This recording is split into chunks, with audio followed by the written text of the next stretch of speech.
믿음은 하나님을 기쁘시게 하는 것이라고 했는데 그 믿음이 하나님을 기쁘시게 하는 이유는 믿음 때문에 순종을 하기 때문이다. 믿음으로 인해서 순종하기 때문이라고 말씀을 드렸습니다. 아브라함이 그 순종의 모범이 되었고 또 그로 인하여 받았던 복받은 그 복의 근원도 역시 아브라함이었죠. 그런데 이렇게 아브라함과 같은 믿음으로 아브라함같이 순종을 한다면 아브라함이 받았던 그 모든 복을 다 받게 될 것이라고 구절은 말씀하고 있습니다. 그래서 믿음으로 사는 자는 아브라함의 믿음대로 복을 받은 것처럼 아브라함의 그 복을 함께 받게 된다고 했는데 아브라함의 복은 무슨 복일까라고 생각해 보면 단순히 우리가 생각하는 세상적인 재물의 복이나 무슨 번성 또는 무슨 건강 등등 이런 복을 우리가 생각할 수 있겠지만 아브라함의 복하면은 언약의 복입니다. 그리고 그 하나님의 언약의 백성이 되었고 하나님의 은혜 속에 살 수 있는 복이 되는 것이죠. 그래서 너로 인하여 모든 민족이 복을 받는다 말하는 것처럼 복의 근원자가 되는 복. 그래서 우리가 간혹 말하는 우리는 나의 믿음 때문에 나 자신만이 아니라 우리 가정에 또는 우리 교회에 이 나라와 민족 위에 나로 인하여 내 믿음으로 인하여 누려지는 이 많은 복을 이야기하는 거잖아요. 이게 복의 근원이라는 거예요.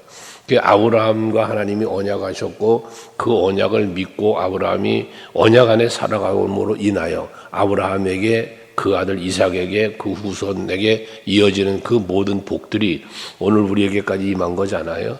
이런 복을 말하는 것이죠. 그래서 결국 여기 9절에서 말하는 믿음은 아브라함과 함께 복을 받는다는 이 믿음은 하나님의 언약을 믿는 믿음이에요. 그래서 여러분들이 하나님께서 내게 주신 언약이 어떤 언약인가? 이것은 바로 아브라함에게 주신 언약이고 내게 주신 언약이고 또 다윗에게 주신 언약도 내게 주신 언약이고 모든 성경에 기록된 언약들은 다 나에게 주신 하나님의 언약이라는 사실을 확실하게 믿을 때 그 은혜와 복은 내 복이 되어진다는 것입니다. 그러면서 10절에 물은 율법의 행위에 속한 자들은 저주 아래 있다라고 말합니다. 그러면서 신명기 27장 26절 말씀을 인용했는데 누구든지 율법책에 기록된 대로 모든 일을 항상 행하지 아니한 자는 저주 아래 있다라고 말씀을 해요.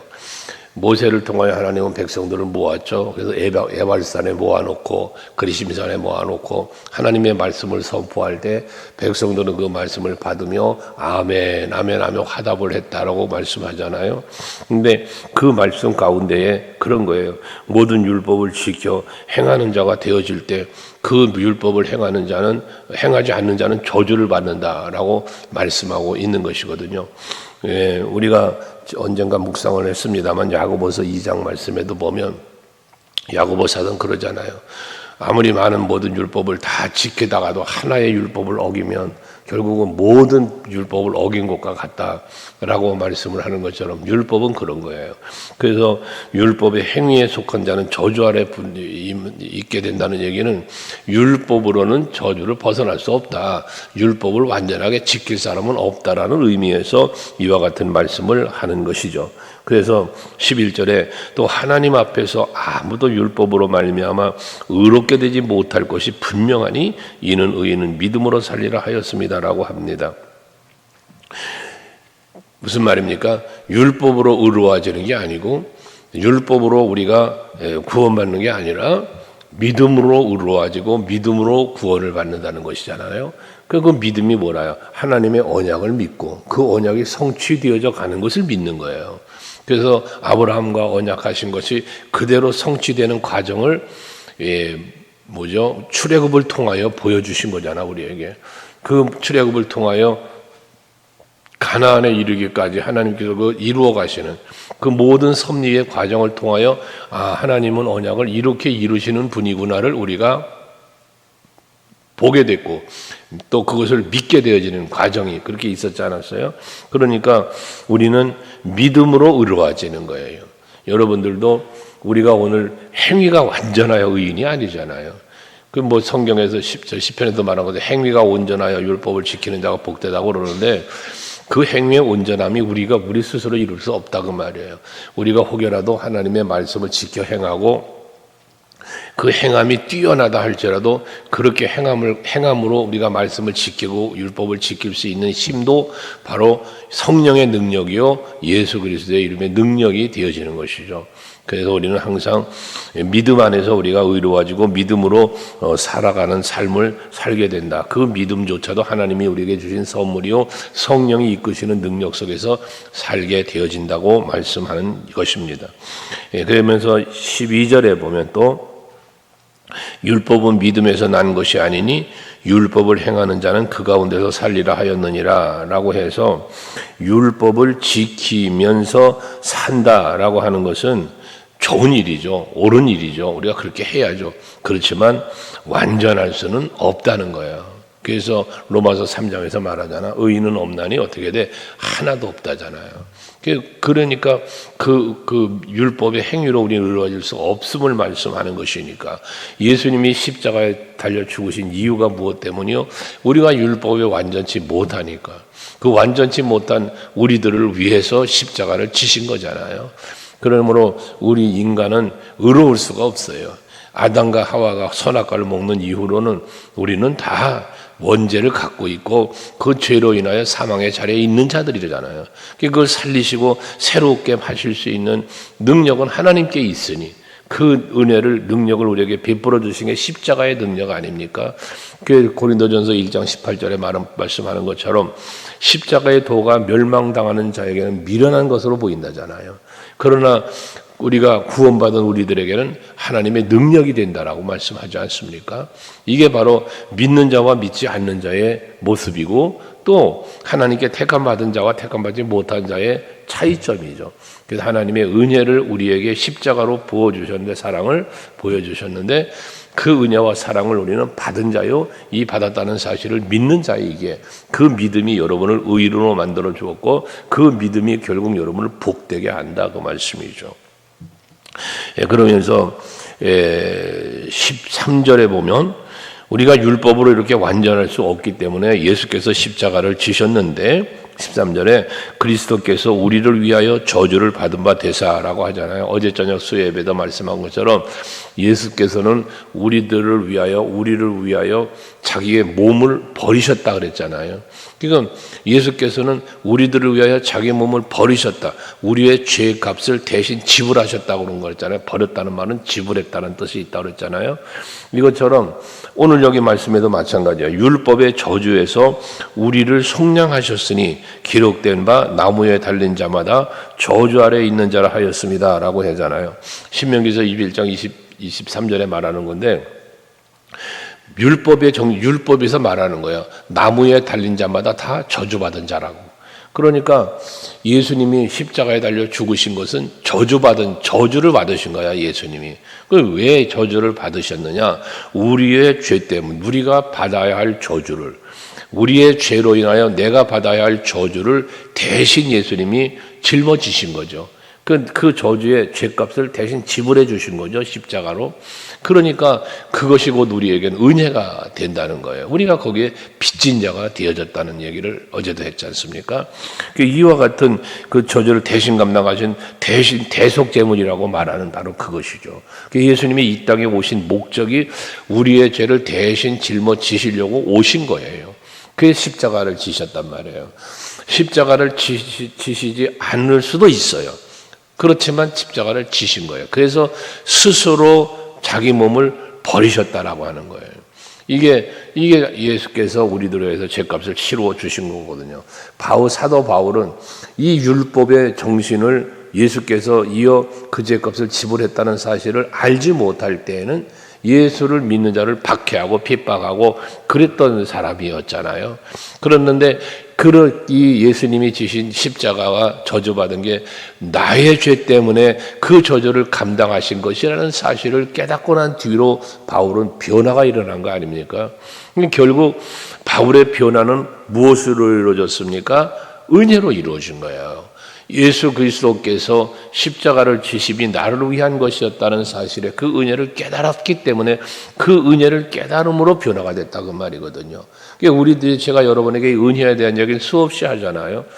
내가 하나님께로부터 받은 은혜를 은혜로 깨달을 때, 그 은혜의 가치를 알 때, 소중함을 알 때, 내 마음 속에는 그것 때문에 그것을 인한 기쁨이 있고 그것 때문에 감사가 있고 우리의 삶의 변화가 거기서 일어나는 거예요. 그러니까 우리의 변화는 뭐로 일어나냐? 은혜로 일어나는 거예요. 은혜로요. 믿음을 오늘 아브라함의 믿음을 얘기하면서 아브라함이 받는 복도 함께 받는다는 것처럼 우리의 믿음의 결과는 뭐냐? 믿음에 뭘 믿느냐? 하나님의 은혜를 믿는 거예요. 그 십자가 사랑을 믿는 거예요. 그 믿음이 하나님을 기쁘시게 해드리게 하는데 왜 기쁘게 해드립니까? 은혜를 받았으니 은혜를 은혜로 알기 때문에 하나님을 향한 감사의 고백이 있고 그 은혜를 알기 때문에 하나님의 말씀에 겸손하게 순종도 하게 되어지는 것 아니겠습니까? 이게 결국 믿음의 결과들이었다는 거예요. 중요한 핵심은 뭐냐? 내가 감당해야 할 죄의 값을 예수님이 대신 짊어지셨다. 그 죄값을 지불하시기 위해서 그 엄청난 십자가의 고난도 받으신 것이다라고 말씀하는 거다고 말이에요. 그러므로 여러분이 십자가의 의미에 대한 십자가의 그 가치를 우리가 바르게 알 때 바울처럼 내가 자랑할 것은 예수 십자가밖에 없어 라고 말하는 거예요. 내가 예수님이 나 위하여 십자가에 죽으신 것처럼 나도 주를 위하여 죽을 수 있다는 거예요. 그래서 내게 맡겨진 사명을 감당하려 하면은 생명조차 귀하게 여기지 않았다는 거예요.